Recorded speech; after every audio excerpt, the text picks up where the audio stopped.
Iran જાણે છે કે આ જે યુદ્ધ છે એ એટલું ઘાતક છે કે એમાં એના અસ્તિત્વ ઉપર સવાલ ઊભો થઈ શકે છે અને આરપારની લડાઈ લડવી હશે તો એક દિવસ પણ જો મળે તો એમાં એણે આગામી યુદ્ધ માટે તૈયારી કરવી પડશે. ઈરાન વર્ષોથી આ સ્ટ્રેટેજીથી ચાલી રહ્યું છે. એટલે જ્યારે યુદ્ધ વિરામ આવ્યું તો સૌથી પહેલાં એણે ડ્રોનનો શસ્ત્રાગાર ભરવાનું શરૂ કર્યું.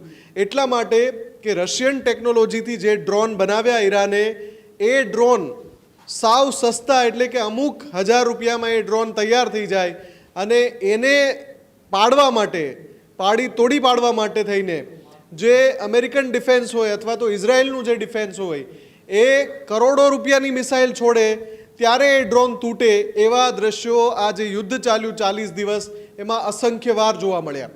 સસ્તા ડ્રોનથી કરોડો રૂપિયાના જે રાડાર છે અમેરિકાના, એ પણ તોડી પાડવામાં આવ્યા. સસ્તા ડ્રોનથી અસંખ્ય ઓઇલ ફિલ્ડ ઉપર પણ હુમલો કર્યો ઈરાને.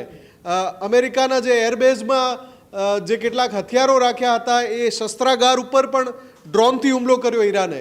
એટલે આ યુદ્ધથી, અને ખાસ કરીને આપણે જોયું છે કે અત્યારે જે યુદ્ધ છે એ મિસાઇલ કરતાં વધારે ડ્રોનથી ખતરનાક રીતે આ યુદ્ધ ઈરાન લડ્યું છે. અને એમાં એમને ખબર પડી ગઈ કે ભાઈ સસ્તા ડ્રોન ખૂબ જ મુશ્કેલી સર્જી રહ્યા છે, અમેરિકાની ઊંઘ હરામ કરી રહ્યા છે, ઇઝરાયલની ઊંઘ હરામ કરી રહ્યા છે. એટલે જેવો સમય મળ્યો સૌથી પહેલાં ડ્રોન ઉપર જ કામ શરૂ કર્યું.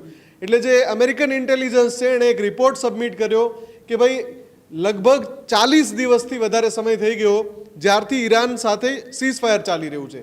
હવે આ જે 40 દિવસનો સમયગાળો છે એમાં ઈરાને પોતાના જે લોન્ચપેડ નષ્ટ થઈ ગયા હતા મિસાઇલ માટે, એ તો બનાવી દીધા, પણ જે ડ્રોન માટેની જે બધી ફેક્ટરી હતી એમાં જ્યાં નુકસાન હતું એ રિપેર કરીને એમાં પાછું ડ્રોન ઉત્પાદનનું કાર્ય શરૂ કરી દીધું.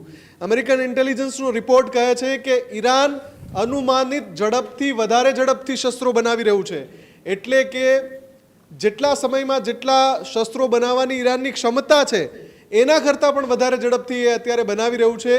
અને એ ફૂલ ફેઝમાં જે વેપન્સ બની રહ્યા છે એ ઈરાનની સાથે સાથે એ અમેરિકા અને ઇઝરાયલનું જો યુદ્ધ થાય તો એ ખૂબ જ વિધ્વંસક યુદ્ધ બની રહેશે એવી ચિંતા પેદા કરી રહ્યા છે.